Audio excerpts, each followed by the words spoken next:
Salah satu kemuliaan yang Allah simpan untuk umat ini dan tidak diberikan kepada umat terdahulu adalah Allah memberikan rahasia ganjaran yang besar terhadap amal yang kecil dari wudu, tapi pahalanya nggak kecil gitu. Pahalanya nanti ketemu Allah. Nanti kita coba lihat ya.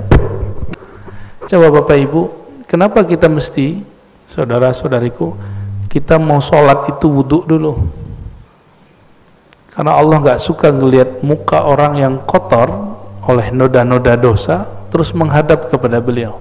Ternyata ada amalan yang membuat kita bisa terlahir seperti bayi setiap hari.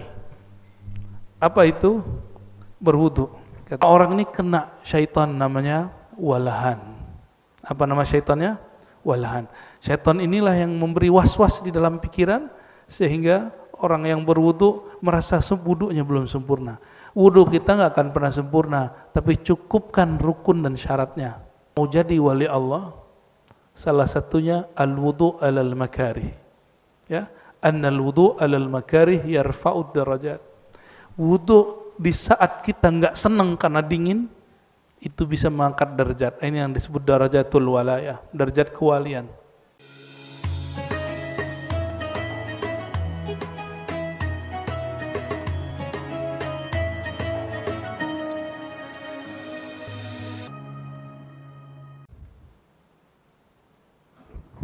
Astagfirullahaladzim, astagfirullahaladzim, sorry ya Sayyidi Rasul. Assalamualaikum warahmatullahi wabarakatuh. Alhamdulillahilladzi khassana bil ummatil muhammadiyah. Asyhadu an la ilaha illallah, asyhadu anna Muhammadan abduhu wa rasuluh. Allahumma salli wa sallim wa barik ala sayyidina Muhammad wa ala alihi wa ashabihi ajma'in wa ba'du. Baik Bapak Ibu, saudara-saudariku yang bukan Allah, sebelumnya kita membahas tentang keutamaan atau keistimewaan umat Nabi Muhammad SAW yang umum, dan itu jumlahnya ada 14. Ya, silakan dilihat kajian-kajian yang lama.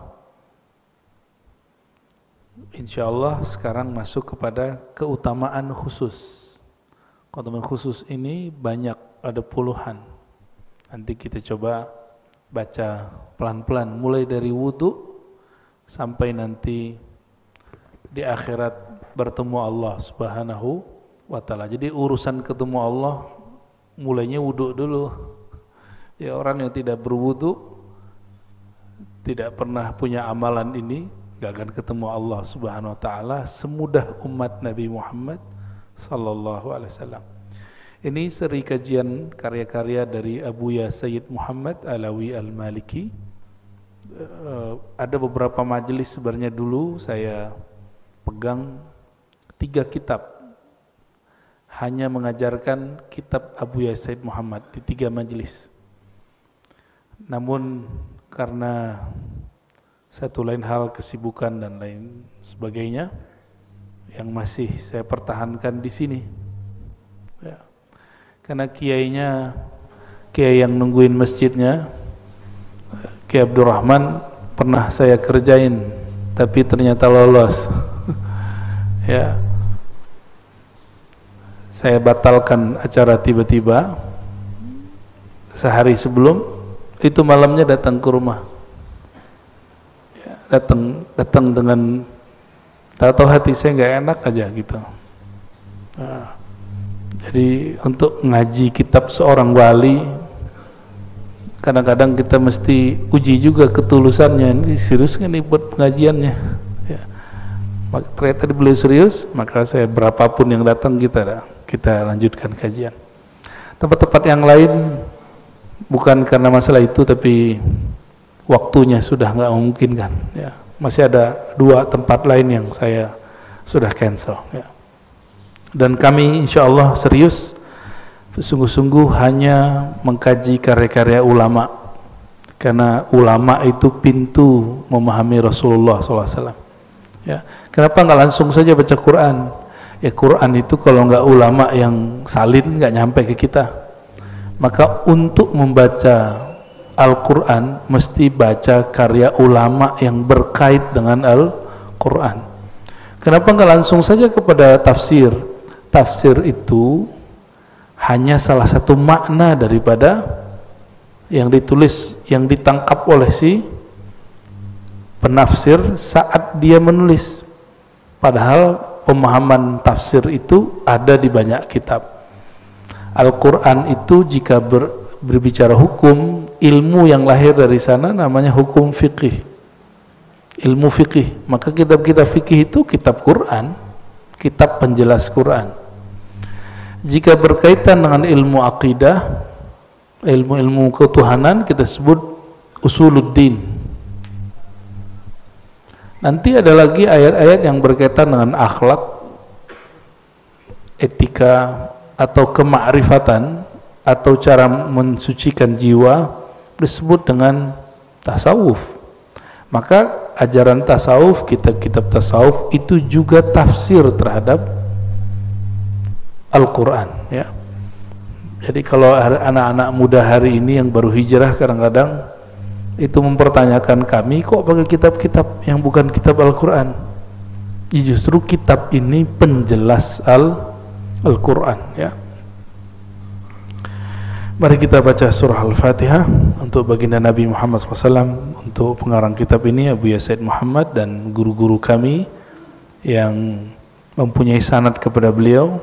Jadi jarak saya dengan beliau masih berjarak ada 1 orang, ya. Tapi murid-murid beliau masih banyak hari ini di Indonesia, dan Indonesia mempunyai atba, pengikut Abu Said Muhammad terbanyak di dunia, ya. Untuk mereka semua dan untuk diri kita juga, kita bacakan surah Al-Fatihah.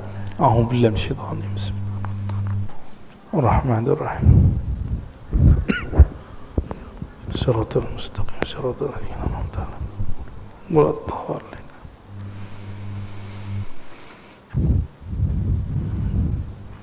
Bismillahirrahmanirrahim.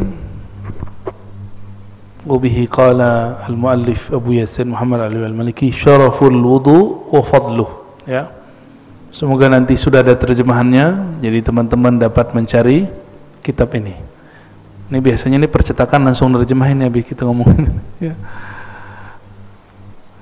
Syaraful wudu, kemuliaan wudu dan keutamaannya. Jadi beliau berbicara bukan dari sisi fikih, tapi kelebihan umat ini, umat Nabi Muhammad SAW dibandingkan umat terdahulu, dimulai dari yang kecil, yaitu wudu. Maka wudu yang kita lakukan tadi, termasuk tayamum, itu amalan yang tidak pernah ada seperti itu di amalan ulama-ulama Bani Israel. Umat-umat terdahulu nggak ada.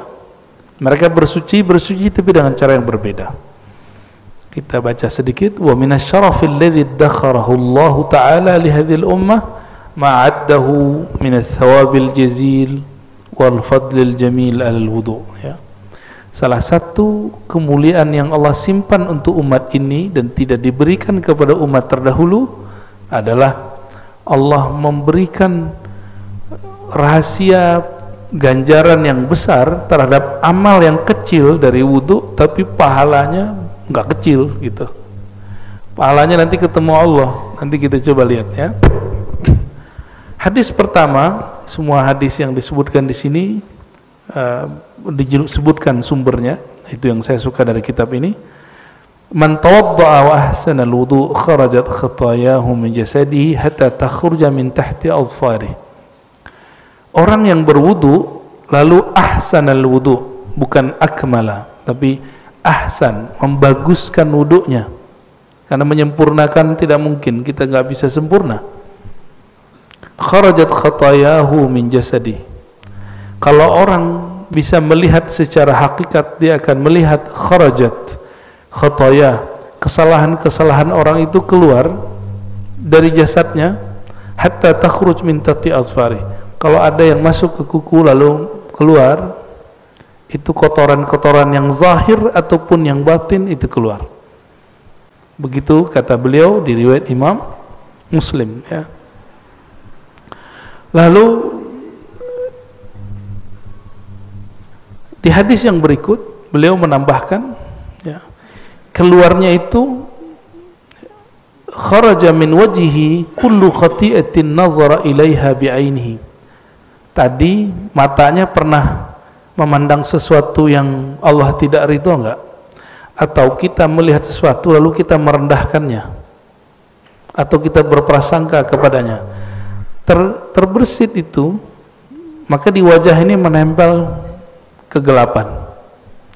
Gelap di sini bukan berarti kulit hitam, bukan. Gelap di sini banyak kok orang kulit hitam wajahnya bercahaya. Dalam bercahaya itu maksudnya kondisinya kayaknya menyenangkan. Nah, kalau hati kita ini gelap, maka cahaya wajah ikut gelap.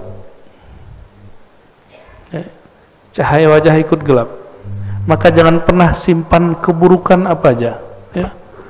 Coba Bapak Ibu, kenapa kita mesti, saudara-saudariku, kita mau sholat itu wudhu dulu? Karena Allah nggak suka ngelihat muka orang yang kotor oleh noda-noda dosa terus menghadap kepada beliau. Nah, jadi ada amalan tanpa tobat, kok dosa-dosa kita gugur, itulah wudhu. Oleh karenanya seorang mukmin yang menjaga wudhu disebut dia fi wajhihi nur, karena wudhu itu dari ada makna dhiya, sinar, wajahnya bersinar. Ya. Kharaja min wajhihi, keluar dari wajahnya kullu khati'atin, semua yang kesalahan, bukan satu, semua, kullu khati'atin. Kita ngelihat orang nih, gitu ya, itu ngefek ke wajah, ngeremehin orang, nanti nempel di wajah, memori itu nanti akan hancur, hilang. Nazara ilaiha bi'ainihi, yang disebabkan karena dia memandang sesuatu, ma'al ma, keluar akan ikut turun bersama air atau bersama akhir qatril ma, akhir terakhir air yang netes. Begitu juga tangan, begitu juga kaki, ya. Kharajat kullu khati'atin mashatha rijlah ma'al ma' wa akhir qatril ma hatta yakhruja naqiyan minadz dzunub. Jadi kalau dimulai dari tangan, wajah, kepala, coba kepala kita ini berapa joroknya otak kita ini, sampai kaki. Lalu Nabi mengatakan hatta yakhruja naqiyan minadz dzunub, sehingga dia keluar dari tempat berwudu, dia juga sudah bersih dari semua dosa. Jadi cukup dengan wudu. Umar terdahulu kalau ada kesalahan itu mesti melakukan hal yang berat-berat dulu. Sedangkan kita untuk menghapus semua kesalahan itu cukup dengan berwudu, kecuali ada hak-hak manusia yang kita ambil, itu tidak cukup dengan wudu, mesti kembalikan haknya. Ngambil sendal orang di masjid, ya balikin dulu sendalnya, nggak ada urusannya dengan wudu, ya. Di riwayat Amr bin Ambasah, ini juga riwayat Imam Muslim, ada kalimat begini, ma minkum rajulun yuqarribu wudu'ahu fayumadminu wa yastanshiku fayantathir illa kharrat khataya wajhi wa fihi wa khayashimihi, ya. Summa idza ghasala wajhahu kama amara Allah illa kharrat khataya wajhi min atrafi lihiyatihi mal ma. Sama dengan tadi, bedanya di belakang ada kalimat fa in huwa qama fa shalla fa hamidallahu wa athna alaihi majjadahu billadhi huwa lahu ahlun farra qalbuhu illa ansarafa min khati'ati kaiti yaumin ka yauma waladatuhu ummuh. Jadi mau diampuni seperti baru lahir, enggak mesti nunggu Ramadan. Kelamaan. Kan kelamaan tuh ke Ramadan, man shoma ramadhana imanan wa ihtisaban, itu masuk. Tapi ternyata ada amalan yang membuat kita bisa terlahir seperti bayi setiap hari. Apa itu? Berwudu.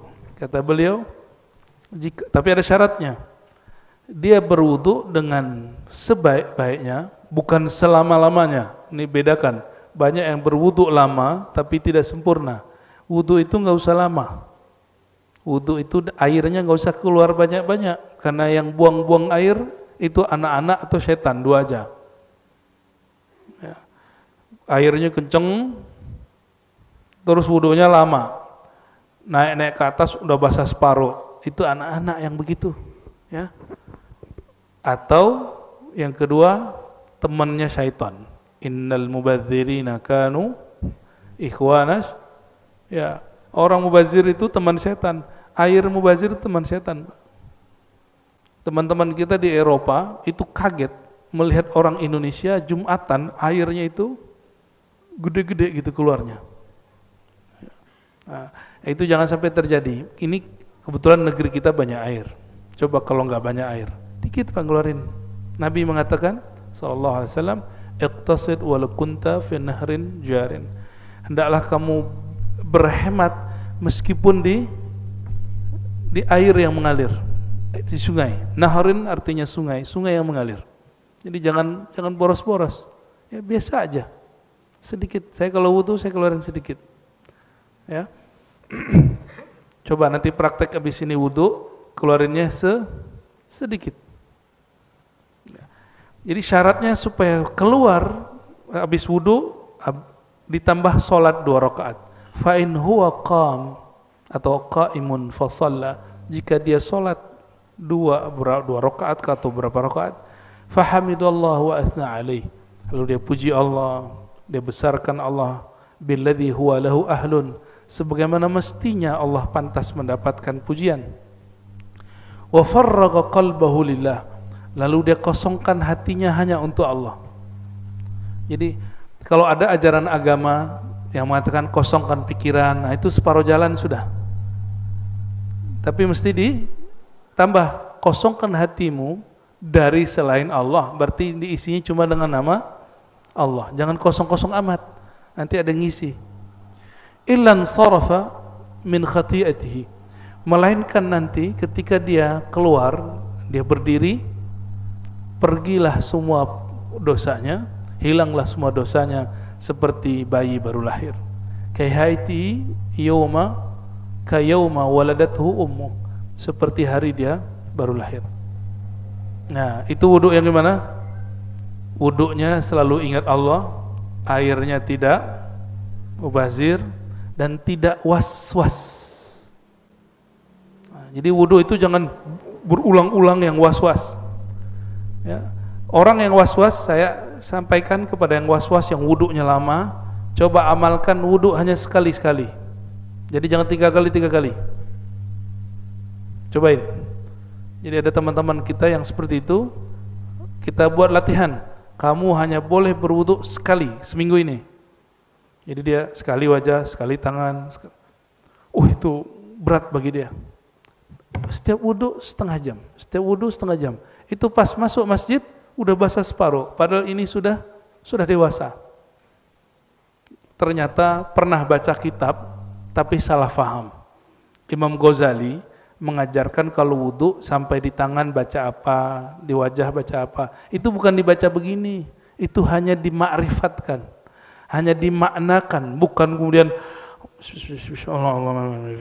panjang nanti. Itu doanya udah 3 lembar. Kapan selesainya? Ya. Maksud Imam Ghazali nggak begitu, ya. Yang berwudu masih lama, nah, nanti hati-hati. Ada satu syaitan nempel di dirinya. Kalau wudunya masih begitu, masih berulang-ulang was-was. Nanti dia kalau masuk, dia mikir, kayaknya belum sempurna, kayaknya belum. Nah, orang-orang ini kena syaitan namanya walahan. Apa nama syaitannya? Walahan. Syaitan inilah yang memberi was-was di dalam pikiran sehingga orang yang berwudu merasa wudunya belum sempurna. Wudu kita nggak akan pernah sempurna, tapi cukupkan rukun dan syaratnya. Udah, nggak usah sempurna. Yang sempurna hanya milik Allah Subhanahu wa ta'ala.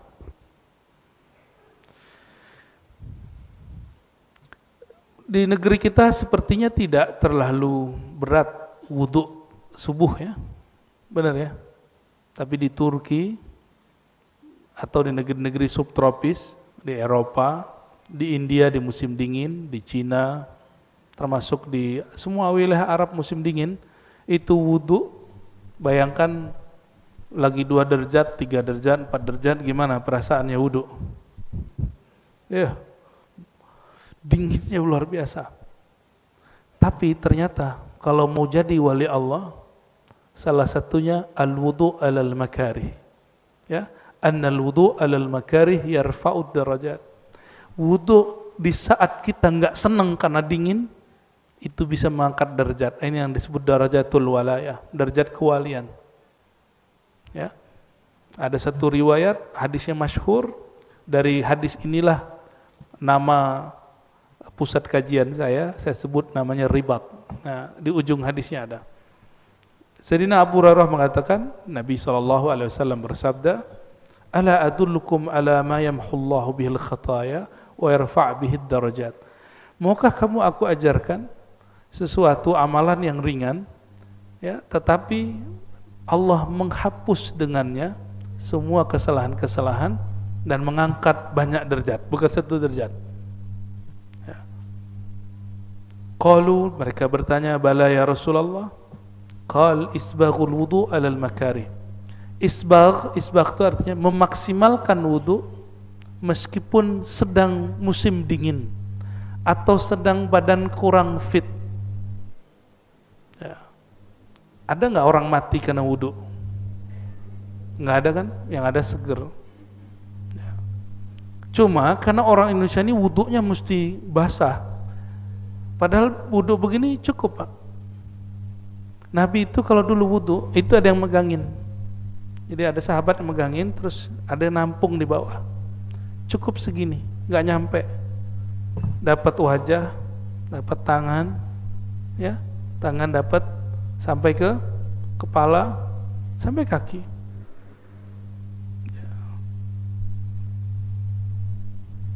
Nggak perlu saya tunjukin lah ya, sudah banyak orang nyontohinnya di YouTube ya. Cara berwudu dengan 1 gayung gitu banyak. Kalau ada orang ngomongin nggak enak, itu nafsu. Dia berwudu dengan nafsunya, bukan berwudu dengan kalbunya. Dan di hadis Nabi, hadis Imam Tirmizi dikatakan, la wudu'a liman lam yadhkur ismallahi alaih. Tidak sempurna wudu seseorang jika dia wudu tidak ingat kepada Allah Subhanahu wa taala. Lalu yang pertama tadi apa? Memaksimalkan, membaguskan wudu meskipun kita lagi nggak senang kena air. Nah, ibu-ibu nih, mohon maaf, paling malas kalau malam-malam tuh mandi wajib, ya nggak? Coba tanya bapak-bapaknya, kayaknya benar deh ya. Kalau yang jomblo belum paham tuh ya. Padahal sudah ada air hangat, ya, mandi wajib, hampir sama lah kira-kira. Wa qasratul khuta ilal masajid. Langkah yang banyak ke masjid. Masajid bukan 1 masjid, ke masjid-masjid. Ya. Maka saya kalau jalan, Bapak Ibu, niat saya pergi ke masjid. Saya kalau keluar rumah, biasanya niatnya mau pergi ke masjid. Hatta misalnya saya mau ke gunung nih, mau hiking, tapi niat saya mau ke masjid. Ntar di sana kalau ada apa, kita buat musola kecil kayak, atau kita numpang sholat di surau, di langgar, gitu. Ya. Ada sebuah hadis, wa ju'ilat liyal ardu masajida. Allah jadikan bagiku hamparan bumi sebagai masjid-masjid. Coba sekarang kalau keluar rumah, niatnya apa? Ke masjid. Sempat nggak maksiat ntar? Nggak sempat mikir malah. Ya. Wantizarus shalah ba'das shalah. Amalan ini yang jarang hari ini diamalkan orang, kecuali diisi dengan sesuatu. Harus ada asbabnya, pengajian kah atau apakah gitu. Intizarus shalah, menunggu sholat setelah sholat. Habis maghrib nunggu isya. Kalau nggak ada pengajian pasti bubar. Untung ada pengajian. Coba lakukan nunggu sholat isya tapi tidak ada pengajian, bisa nggak? Di masjid, wiridan, baca Quran kah? Bosan Quran tuh nggak pantas ngomong Cukup kita katakan lagi kurang nyambung dengan bacaan Quran, sholat 2 rakaat. Mulai capek sholat 2 rakaat, zikir. Gitu. Makanya ada zikir kolbu, ada zikir hati, ada wirid asas, ada ratibul attas, ratibul haddad, ada hizib. Itu sebenarnya pilihan-pilihan menu supaya kita mau duduk. Mau duduk. Saya pernah berkunjung di salah satu negeri di Eropa. Itu orang-orang ngumpul hanya di rumah-rumah kecil, lalu zikir 4 jam dan gak kepikiran buang air sama sekali, gak kepikiran mau keluar sama sekali. 4 jam, mulai dari jam 6 sampai jam 10.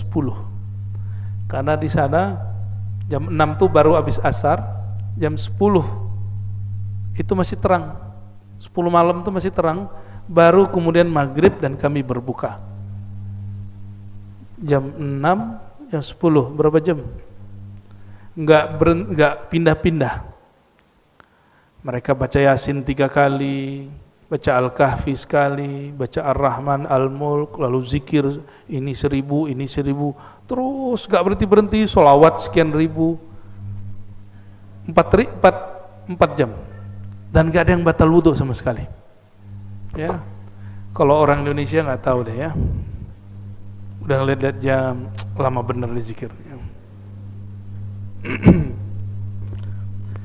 Lalu kita menemukan di dalam kitab Syekh Abdul Rauf As-Singkili, ya, Syekh Abdul Rauf ini ulama Aceh yang lama di Madinah.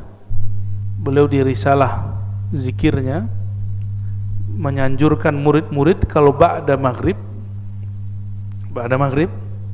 itu jangan pulang dulu, disuruhnya sholat 3 rakaat, 3 kali salam, 2 rakaat, lalu disebutkan zikir-zikirnya sampai selesai, sampai datang waktu isya. Ketika saya cek ini thariqatnya apa, ternyata thariqatnya Syatariyah dan Qadiriyah, ya. Jadi mereka ngamalin itu. Pengamal ini sampai hari ini itu cuma secara istiqomah orang-orang yang berthariqah sufi. Itu sebabnya syaitan gak suka sama sufi. Itu sebabnya syaitan merasuk kepada ustadz yang tidak berzikir lalu membid'ahkan para sufi, ya, menganggap sesat para sufi, karena itu musuh dia. Jadi memusuhi ahli zikir, kita curiga jangan-jangan dia kerasukan syaitan, ya, hati-hati. Ya, mantum tuh syaitan gak suka, karena duduk di majelis nangis dia sekarang di luar. Syaitan tuh nangis, cuma kita nggak lihat aja. Ya, coba kalau lihat pasti doyan ngaji, doyan zikir. Ya. Untung kita nggak lihat, ya. Lalu Sayyidina Nabi SAW mengatakan, "Fadzalikumur ribat, fadzalikumur ribat." Itulah yang disebut ribat. Ribat itu artinya ikatan. Akhirnya oleh ulama di tanah Hijaz, di Saudi sekarang, dulu namanya Hijaz, dan di Yaman, tempat zikir itu, tempat nunggu orang lagi zikir lama-lama disebut ribat. Tapi dalam lahjah dialek orang Mekah dan Yaman disebut rubat. Ya, disebut apa? Rubat, ya. Saya selama menunggu musim haji kemarin, kita berkeliling ke rubat-rubat Mekah. Jadi masih ada di sana orang-orang yang dari dari asar nunggu sampai maghrib, dari maghrib nunggu isya, itu zikir semua. Kalau nggak zikir ngaji, kalau nggak ngaji zikir, udah gitu aja. Masih ada, ya. Dan zikir tarekat orang Mekah, cuma udah nggak di Masjidil Haram. Kalau dulu langsung depan Masjidil Haram, ini di Jabal Abi Kubais namanya. Wa min dzalik anna syahadata ba'da al-wudu sababu dukhulil jannah. Tidak hanya itu, salah satu kemuliaan umat Nabi Muhammad SAW setelah dilepas semua keburukan-keburukannya, dinaikin derajatnya,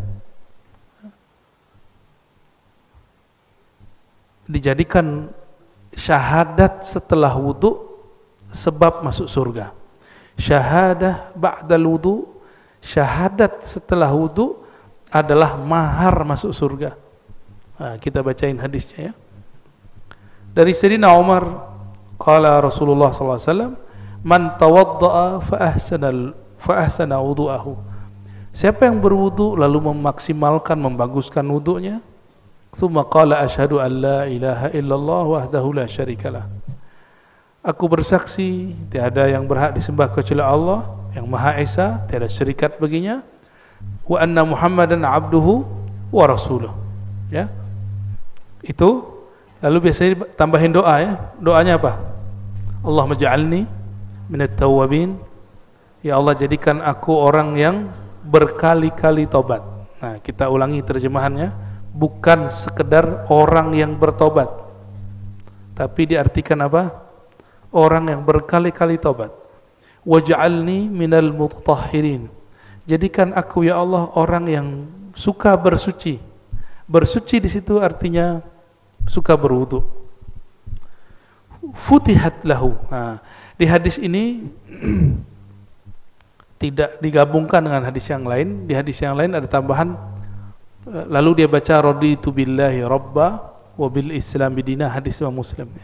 Dikatakan di hadis ini, siapa yang baca syahadat dan doa ini, futihat lahu abwabul jannah, dibukakan bagi dia pintu surga ats-tsamaniyah, yang pintu surga itu ada 8.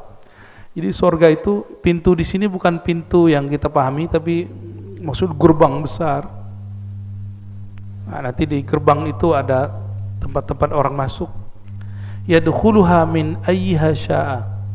Dia boleh masuk dari 8 pintu besar itu, boleh pilih mana saja. Kalau kita lihat-lihat, kok bisa ya? Oh, ternyata wudu itu adalah asal semua ibadat. Kenapa? Kalau kita nggak wudu, sah nggak sholatnya? Orang nggak wudu baca Qur'annya nikmat gak? Orang nggak wudu ngajinya pun nggak fokus. Ya, orang yang tidak wudu juga tidak diperkenankan tidak sempurna dia melakukan manasiknya. Ya, jadi wudu itu boleh disebut aslu kulli ibadatin karena dia isinya bertaharah, bersuci. Ini tentang wudu. Jadi wudu itu apa saja kata Said Muhammad? Wudu itu mensucikan manusia setiap anggotanya. Cuma di sini tidak disebutkan satu rahasia, ya, karena ada yang membid'ahkannya. Kalau kita wudu di akhir, jadi yang ngusap yang terakhir itu tetesannya minum, gitu. Nah, dan ini dijadikan sebagai amalan oleh Sidi Ahmad bin Idris al-Idrisi, seorang ahli hadis dan juga seorang ahli zikir di abad keberapa itu ya, 1800 itu berarti abad 19 ya. Beliau mengajarkan salah satu cara untuk mengurangi porsi syaitan dalam diri. Bahkan kata sahabat saya yang dia Allah kasyafkan rahasia wudu, kata beliau, saya gak usah sebut namanya, orang yang melakukan amal ini Allah bakar syaitan dari dalam dirinya. Wallahu a'lam bishawab. Mungkin saja, ya. Nanti dicobain Pak. Kalau wudu, usapan yang ketiga jangan pertama. Kan yang pertama yang keluar apa? Kotoran, dosa. Yang ketiga itu sudah cahaya. Jadi yang ketiga terakhirnya baru di sisa aja di sini. Gitu. Gak usah kemudian diambil, enggak. Itu namanya minum air keran. Ya, yang bekas wudu kita itu sudah cahaya Allah yang masuk. Cahaya itu kalau masuk, kata masyayikh kita, ini bisa mengurangi syaitan dalam diri. Was-was nanti hilang sendiri. Ya, jadi obat orang was-was wudu itu air wudunya sendiri. Ya, kenapa yang ketiga? Kalau Rasulullah SAW mulai dari awal wudu sampai akhir itu diperebutkan sahabat Nabi. Karena Nabi itu wudu nggak banyak, air segini aja. Air segini yang netes ke bawah ditampung oleh mereka. Jadi sahabat Nabi itu kalau Nabi wudu udah begini. Kita mungkin hidup zaman sekarang kalau nggak benar cara membaca hadis, nggak benar baca akidah, sok-sok ahli tauhid seperti yang muncul hari ini, mungkin kita bilang ini Muhammad nih musyrik. sahabat-sahabat Muhammad musyrik, nggak jadi ikut Muhammad, pasti gitu. Nanti antum akan begitu kalau ketemu Imam Mahdi, masa Mahdi begini gitu. Ya. Seperti itulah Abu Jahal, Abu Lahab. Ya, dia lihat kok gini amat ya umat Nabi Muhammad ini kepada Nabi Muhammad. Ya, nggak terima mereka nggak terima.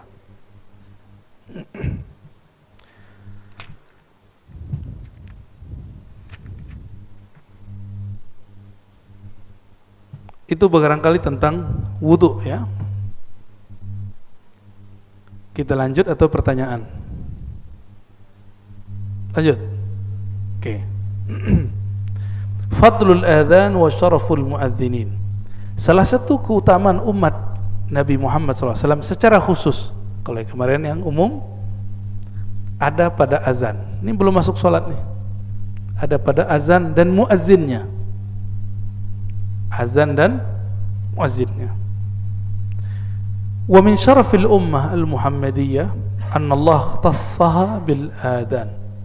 Azan itu bahasa Arab, itu artinya pemberitahuan. Satu akar kata dengan uzun, telinga. Azan itu memberitahukan ke telinga orang. Kalau ke telinga pakai suara atau pakai merem, pakai suara ya, maka azan nggak bisa pakai batin.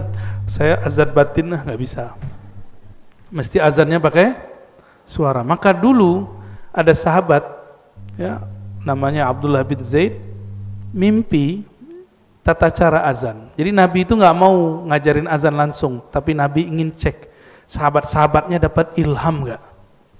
Jadi sahabat-sahabat itu dilibatkan di dalam cara untuk beribadah sosial, kan sholat azan itu ibadah sosial. Maka diberilah dua sahabat mimpi ketemu malaikat dan diajarkan cara azan. Dalam hadis Imam Abu Daud disebutkan dalam babul kitabul azan bahwa ada malaikat mengajari Abdullah bin Zaid cara azan, lalu disetor ke Nabi. Jadi tiap pagi mereka setor mimpi ke Rasulullah SAW. Jadi sahabat itu pengalaman rohani disetor ke Nabi. Coba mana ada majelis begitu hari ini? Majelis hari ini setor ke ustadz apa? Paling jelek-jelekin orang. Ya, itu amalannya gitu. Sibuk sama amalan orang aja. Nggak ada yang sibuk dengan perkembangan rohaninya. Ya, kalau orang dulu di zaman sahabat Nabi, mereka beramal, disuruh Nabi beramal, itu nggak hanya sholat, tapi juga ada koneksi batin. Dilatih berkoneksi batinnya dengan Allah, dengan malaikat, dengan arwah-arwah yang suci. Ada caranya, dan itu bukan syirik, itu ajaran baginda Rasulullah SAW. Makanya Nabi itu doyan ke kubur malam-malam lagi. Coba antum bayangin kalau ada ustadz hari ini ngajak ke kuburan malam-malam, gimana? Berani gak? Pasti orang bilang itu ustadz kuburiyun. Ente berani gak ngomong gitu ke Rasulullah SAW? Ya, Rasulullah itu malam-malam Sayyidah Aisyah tidur, keluar dari rumah, kan deket, jalan sedikit beberapa ratus meter udah nyampe di Baqi. Lalu Nabi kemudian seperti berdialog dengan ahli kubur. Nabi suka begitu. Nah, itu disebut dengan berkoneksi dengan kubur. Maka Nabi mengeluarkan satu kalimat, zurul qubura fa innaha tudzakkirul maut. Ziarahilah kubur karena dia bisa memutus cinta kamu dari dunia, yaitu mengingat kematian. Orang semakin dia cinta dunia, semakin gelap cahaya wajahnya. Mau dia sudah belajar zikir sekian ribu tahun, itu iblis. Iblis 18.000 tahun dia belajar zikir, latihan zikir, gelap wajahnya. Sampai hari ini wajah iblis itu gelap, padahal sudah pernah berzikir 18.000 tahun. Maka jangan andalkan wirid-wirid kita. Yang kita andalkan adalah ma'rifat kepada Allah, ma'rifat kepada Sayyidina Nabi SAW. Dan ma'rifat itu kalau nambah pasti tambah merendah, bukan tambah meninggi. Ya, bukan merendah tapi meninggi.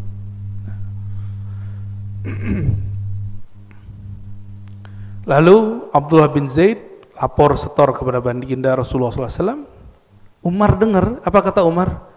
Loh, kok mimpi kita sama? Kok pengalaman rohani kita sama? Anaknya Umar, namanya Abdullah bin Umar radhiyallahu taala anhum ajma'in, itu melihat sahabat-sahabat hampir setiap pagi setor mimpi malaikat, ketemu malaikat, ketemu malaikat. Jadi sahabat-sahabat itu interaksi dengan malaikatnya sering sekali. Horor nggak begitu, Pak? Atau mau? Ntar dituduh halu lagi sama orang ya. Tapi kalau ingin rohaninya naik, ada ilmunya itu. Ada ilmunya semua. Karena nanti Dajjal itu bisa menguasai alam. Dia bisa dialog dengan pohon-pohon, bayangin coba. Dia bisa menundukkan angin, menundukkan hujan, menundukkan cuaca. Dia kau bilang mati, pohon mati pohonnya. Nah, kalau kita nggak mengerti ilmu ini, seperti sahabat-sahabat dulu mengerti, cuma latihan panah, latihan berenang, latihan kuda, ya nggak bisa. Karena hari ini kalau orang persiapan akhir zaman, mohon maaf, semangat ada, cuma mau semangatnya dialihkan untuk apa? Disalurkan untuk apa? Ternyata hanya kepada latihan fisik. Padahal Dajjal itu urusan disebut Dajjal karena dia mengecoh bagian batin, bukan fisik. Kita jaga kesehatan dengan berkuda, memanah, ya, berenang, tapi bukan itu targetnya. Targetnya melatih batin sebenarnya. Nah, sahabat Nabi, sahabat Umar, Abdullah bin Umar ngomong gini, ya Allah, semua sahabat-sahabat Rasulullah sudah setor mimpi, setor pengalaman batin ketemu malaikat. Aku kapan ketemu malaikat? Ya. Lalu dia berdoa, malam itu tertidur melihat dua malaikat. Lain dengan Sayyidina Abdullah bin Abbas, dia tidak mimpi, dia lihat Sayyidina Jibril turun 2 kali. Nggak tahu apakah itu dalam bentuk penjelmaan atau asli. Nah, azan ini adalah mimpi sahabat Nabi Abdullah bin Zaid diajari malaikat. Lalu Nabi ikrar, disebut takrir, hadis takrir.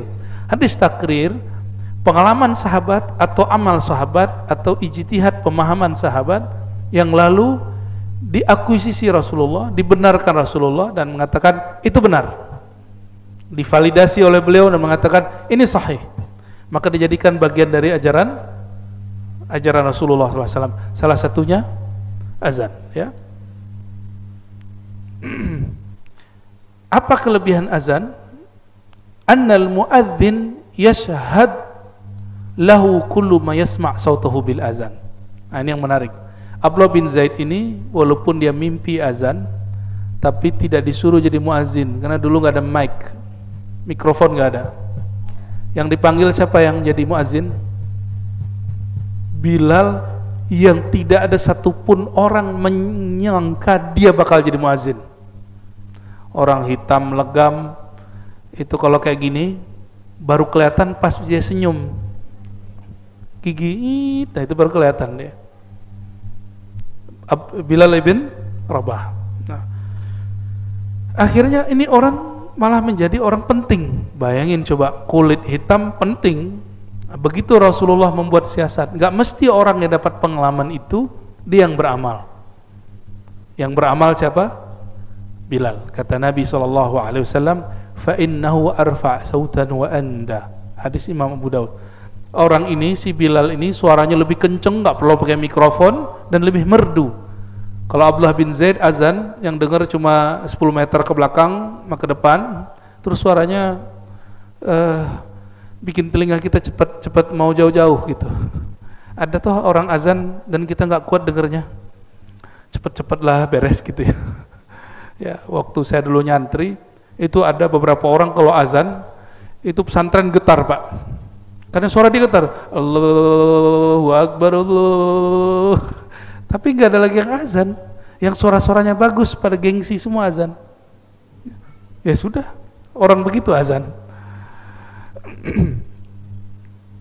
Nah, orang yang muazzin ini, enaknya sekarang ada mic, yashhad lahu kullu ma yasma' sautahu bil azan. Benda apa saja, makhluk apa saja yang dengar suara dia, itu akan menjadi saksi nanti di akhirat untuk keringanan dia dan keselamatan di akhirat. Jadi Bapak Ibu ini hati-hati sama muazzin, ya. Maka muazin yang tidak bertarif itu muazin yang bisa ngasih syafaat nanti. Tapi kalau muazin ngambek, nah, minta, saya pengen digaji. Beda kalau masjid ingin ngasih tapi tidak sebagai gaji. Ya. Ada tuh merbot masjid ngambek masalah gaji, banyak, Pak. Padahal jadi merbot masjid, ente jadi waliullah. Ya, nggak usah mikirin masalah itu, nanti ada aja rezeki. Ya. Orang kalau sudah ngurus masjid, yang perhatian sama dia bukan hanya manusia, Allah perhatian sama dia. Karena dia bersihin masjid. Dalilnya apa? Seorang perempuan hitam legam juga, udah tua, udah berapa hari nggak dilihat Rasulullah SAW di masjid. Hadis Sahih Bukhari dan hadis Muslim. Nabi tanya, mana nih orang mak-mak tua yang biasa bersih-bersih masjid? Lalu para sahabat mengatakan, wahai Rasulullah, beberapa hari yang lalu meninggal, lalu kami kubur. Meninggalnya kapan?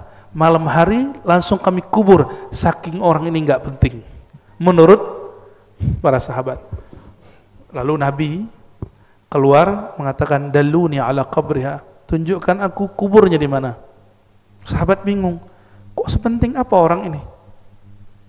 Lalu Nabi sholat qadha, namanya qadha jenazah. Jadi sholat jenazah itu nggak mesti di masjid, bisa di rumah, bisa udah dikubur lalu kita sholat, kan nggak pakai ruku, maka boleh sholat qadha jenazah dikubur. Tapi kalau ada ruku baru makruh sholat dikubur, ya. Maka Nabi sholat dikubur, sholat jenazah qadhaan. Dan beliau mengajarkan kepada sahabat bahwa kalau ada orang ngurusin masjid, mungkin kamu nggak perhatikan dia, tapi kekasih Allah, orang nomor satu di alam semesta, perhatiin dia. Berarti orang penting itu bukan? Cuma fisiknya jelek, tapi batinnya indah. Ya, untuk apa badan bagus tapi nggak mau memperhatikan masjid Allah? Ya. Dulu masjid itu tidak hanya tempat sholat, tapi tempat ngaji. Begini. Pesantren itu sebenarnya masjid semua itu tempat. Cuma pesantren kan sudah enak, sudah berbayar. Ya. Kalau masjid nggak ada orang yang memperhatikan, ya nggak jalan. Ya. Maka mohon, ya, berbaiklah kepada muazin, pada imam-imam, ya, supaya imam-imam dan muazin itu nggak perlu riya, ya, nggak perlu mensudes-sudeskan suaranya supaya orang cari perhatian dia. Ya. Cukup dia berkhidmat. Suara orang yang tulus itu suaranya indah. Ya. Lalu Nabi SAW bersabda dalam hadis Abu Sa'id, riwayat Imam Bukhari, mungkin ini saja yang kita baca untuk bab azan. La yasma' mada sautil muadzin jinnun wala insun wala syai'. Tidaklah mendengar mada, ya, sejauh mana suara muazzin itu sampai, tidaklah sampai suara itu kepada jin. Oh, jin bisa dengar, ya. Apalagi ins, manusia, ataupun syai', benda yang kita anggap benda mati. Illa yashhad lahu yaumal qiyamah, kecuali semuanya menjadi saksi dia pada hari kiamat. Semua orang ngomong, wahai Rasulullah, itu orang dulu ngajak kami sholat tapi kami nggak datang. Annahu yashhad lahu kullu ratbin wa yabisin. Di riwayat lain, di riwayat Abu Daud ditambahkan, bahkan jika ada pohon-pohon, kalau dulu kurma yang kering atau basah pun, atau daun kering, daun basah pun, semuanya menjadi saksi bahwa orang ini pernah azan bersyahadat kepada Allah SWT. Dan nanti di akhirat yang mahal itu, siapakah saksi kita kalau kita bersyahadat? Jadi ada orang yang saksinya adalah dirinya sendiri, maka Allah minta kamu cari persaksian, siapa yang menyaksikan kamu dulu bersyahadat. Lalu ada yang kayak muazin, semua benda. Tapi ahli tauhid yang level tinggi, nanti dia jawab, ya Allah, saksiku bersyahadat adalah Engkau sendiri. Syahidallahu annahu la ilaha illa huwa wal malaikatu wa ulul ilm qa'iman bil qisti la ilaha illa huwal azizul hakim, ya. Berdasarkan ini maka disebutkan di ujung hadis, ya, lau ya'lamun nas ma fid nida. Ini kekhususan umat Nabi Muhammad SAW. Seandainya orang tahu rahasia azan, wasafil awal, dan saf pertama, summa lam yajidu, lalu mereka nggak dapat. Jadi Mereka mau azan tapi udah ada yang azan, mau dapat soft pertama tapi sudah ada yang duduk. Illas ayastahimu lastahamu alaih.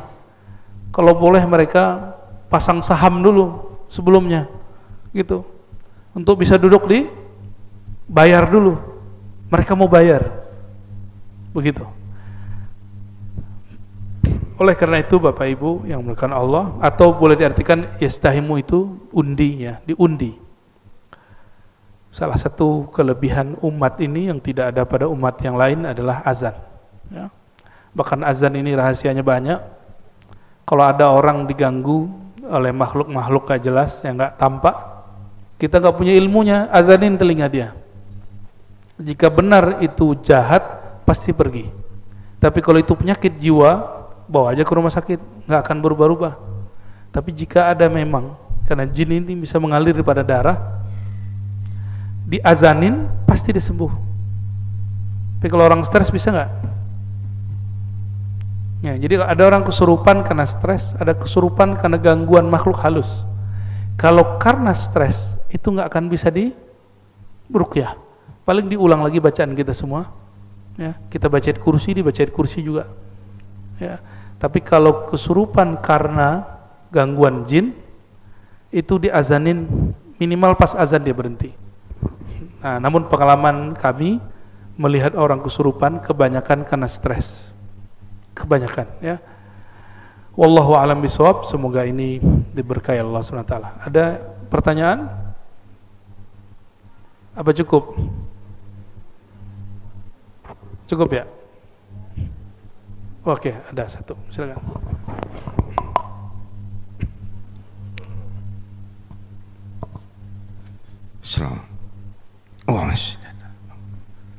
Assalamualaikum warahmatullahi wabarakatuh. Assalamualaikum. Saya hanya mendengar cerita tarikh Buya, bahwa suatu saat Sayyidina Ali Zainal Abidin bin Husain ketika sedang melaksanakan toharoh wudu, kemudian ada orang lain melihat, kemudian menanyakan, wahai putra Rasulullah, saya sering memperhatikan Anda ketika berwudu. Ada dua yang aku sering perhatikan ketika Anda mengambil wudu, satu menangis, satu lagi bergetar. Kemudian apa yang terjadi sebetulnya wahai putra Rasulullah? Kata Sayyidina Ali Zainal Abidin bin Husain, dia jawab, wahai fulan, kepada siapa sebentar lagi aku menghadap? Yang ingin saya tanyakan, Buya, sampai sebegitunya rahasia wudu di hadapan orang-orang yang makomnya mungkin sudah sampai kepada ma'rifat Allah. Saya kira itu pertanyaannya, Buya. Terima kasih. Assalamualaikum warahmatullahi wabarakatuh. Assalamualaikum. Ada yang disebut dengan makom dan hal. Makom itu pencapaian rohani karena latihan-latihan. Hal bahasa Arab, bukan hal bahasa Indonesia. Hal itu anugerah pemberian Allah sebagai bentuk kemurahan Allah Subhanahu wa taala. Walaupun orang ini enggak beramal, itu namanya hal. Sedangkan Sayyidina Ali Zainal Abidin tadi, cucu Sayyidina Ali, beliau mengalami hal namanya halul buka wal khauf, rahasia. Jadi beliau ketika wudu itu ada rasa terharu, ada rasa takut kepada Allah SWT, mau ketemu Allah. Tapi ada keadaan lain, yaitu asyauq ilallah, rindu. Orang kalau rindu nangis gak? Ibu-ibu ini kalau rindu nangis. Kalau bapak-bapak ini kalau ngerindu ngelindur. Kalau nggak ngerokok gak jelas gitu ya. Tapi kebanyakan orang yang berhati lembut, jika dia rindu dia nangis. Disebut halus syauq ilallah. Orang ini rindu ketemu Allah. Berarti orang ini makom solatnya sudah makom ihsan. Solatnya betul-betul ketemu dengan Allah. Dan itu nggak bisa dibuat-buat, mesti dilatih. Dimulai dari latihan taubat, lalu latihan zikir. Nanti akan diberi rasa itu. Alhamdulillah kami sering juga mengalami hal itu, ya. Tapi nggak sesering dulu, ya. Kalau sekarang halnya lain lagi. Kalau dulu saya mau wudu, mau sholat itu sama. Jadi itu bukan amalan orang dulu. Hal ini anugerah yang Allah berikan ke siapapun dan di masa apapun. Karena mau ketemu sang kekasih. Jadi bagi orang-orang yang sudah kenal Allah, Allah itu bukan tukang ancam. Allah itu yang dirasakan adalah zat yang maha pengasih, penyayang, zat yang maha memperhatikan, zat yang maha baik sekali. Sehingga kerinduan, cinta kepada dia itu enggak tertahankan sama sekali. Itu sebabnya baginda Nabi SAW kalau sholatnya lama, dan itu sholatnya terisak-isak, orang nangis gitu. Secara fikih, ulama fikih kan lucu. Ulama fikih ini nggak semua dapat rasa ini. Ngeluarin hukum bab mengenai bahwa terisak-isak tidak membatalkan sholat. Nah, ini lucunya ahli fikih sebagian. Kayak gitu nggak usah dikeluarin hukumnya. Ya, tapi saya baca kitab fikih, bagi saya lucu. Ya. Ini bukan untuk dihukumkan. Ini bab tentang rohani. Ya, mungkin ada orang ketawa kan batal Pak sholatnya. Kalau senyum enggak? Kenapa? Ada orang senyum lagi sholat yang dia lihat alam lain. Gitu.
Agak pluralis. Anaknya namanya Muhammad Maksum, itu ngamalin sunnah Pak. Ngamalin sunnah itu mulai dari bangun tidur sampai tidur lagi. Tidurnya pun menyesuaikan diri dengan sunnah. Suatu kali dia gak pernah tinggal sholat jamaah, masuk masjid lupa kaki kirinya dahulu. Ketika melangkah kedua ketiga, dia lihat kakinya, kenapa kaki kiriku langsung masuk ke masjid Baitullah? Maka dia tersan 3 hari 3 malam gak bangun-bangun. Orang dulu begitu. Adakah hal itu sekarang? Masih ada. Cuma itu biasanya baru dizohirkan kalau orangnya meninggal. Maulana Muhammad Maksum baru dikisahkan itu setelah dia wafat. Wafat baru ditulis manaqibnya. Ya. Jadi hal-hal begitu ada memang, ya. Dan itu tidak dibuat-buat. Mereka memang ahli ma'rifatullah, kenal kepada Allah. Kenal kepada Allah bukan masalah jumlah sholatnya banyak, tapi memang kolbunya, ruhnya mengetahui sifat-sifat Allah subhanahu wa ta'ala. Barangkali itu Bapak Ibu, udah jam 9 ya. Kami mohon izin, semoga kajian ini Allah berkahi. Bapak Ibu yang hadir ikut mendapatkan kemuliaan yang ditulis di dalam kitab ini. Amin ya rabbal alamin. Kita tutup dengan kafar majlis. Subhanakallahumma wa bihamdika asyhadu an la ilaha illa anta astaghfiruka wa atubu ilaik. Wa sallallahu ala sayyidina Muhammad. Assalamualaikum warahmatullahi wabarakatuh.